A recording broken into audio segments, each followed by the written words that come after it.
Hi friends, welcome to my blog. Let's make life more beautiful.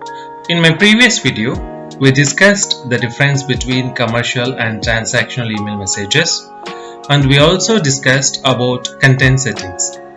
In case if you have missed, I have added the link to my previous video in the below description. If you're interested to learn more about Dynamics 365 marketing, please do subscribe to my channel and click on the bell icon to receive the notifications. Today we shall take a look at sender and receiver's information section in the summary tab of the email message. So let's get started. Once when you log into Dynamics 365 application, this is the default landing page. On the left navigation panel, scroll down. Then, under Marketing Execution, click on Marketing Emails. Next, open any marketing email under Draft Status. Once it's loaded, click on Summary tab. Then, on the right side, you have Sender and Receiver section. The first field we see is From Address.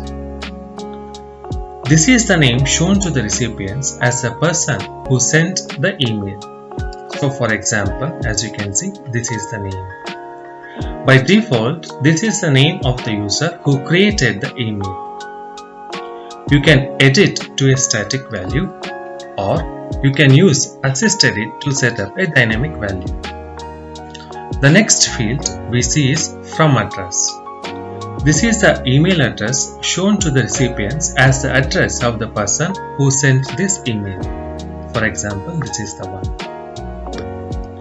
By default, this is the email address of the user who created the message. You can edit this to a static value, or you can use Assist Edit to set up a dynamic value. By default, all the new Dynamics 365 marketing installation comes with pre-authenticated sending domain ending with this value.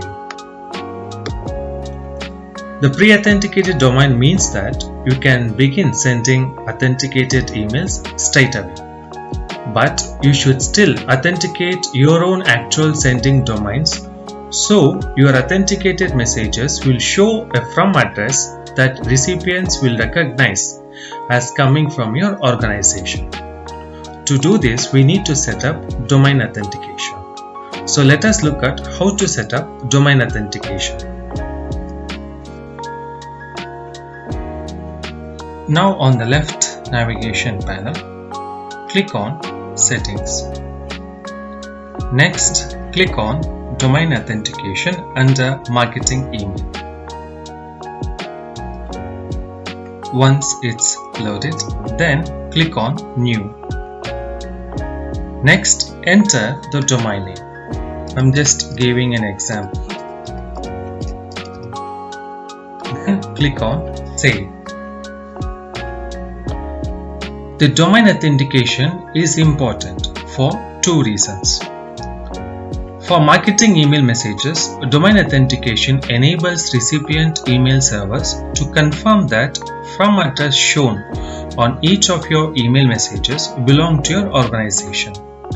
Authentication also confirms that your organization has approved Dynamics 365 Marketing to send email messages on its behalf.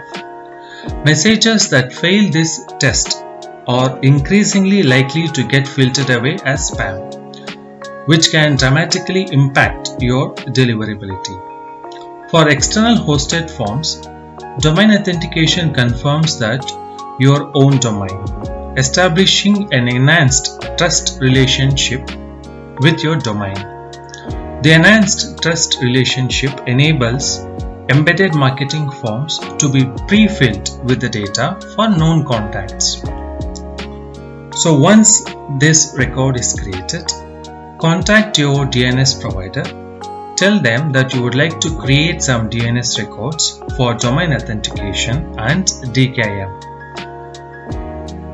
The process may vary from vendor to vendor. Sometimes they might ask you to fill up some forms, or they might ask you to share all these details via email. So once your vendor completes the process, then you can come back and click on confirm. If it is successful, the status will get changed to confirm. Sometimes it may take up to 24 hours once the vendor completes the process. So you may have to wait for some time before you go ahead and click on confirm. Okay, so once you have successfully created a domain authentication, next on the left navigation panel, click on default settings. Next, click on this record. Then navigate to marketing email. Then here you can select the default sending domain. Once it is confirmed, then the name will be available in this list. So once when you set it as a default, so next time whenever you're going to create a marketing email, the default, the new domain will be shown. So let me navigate back to marketing email.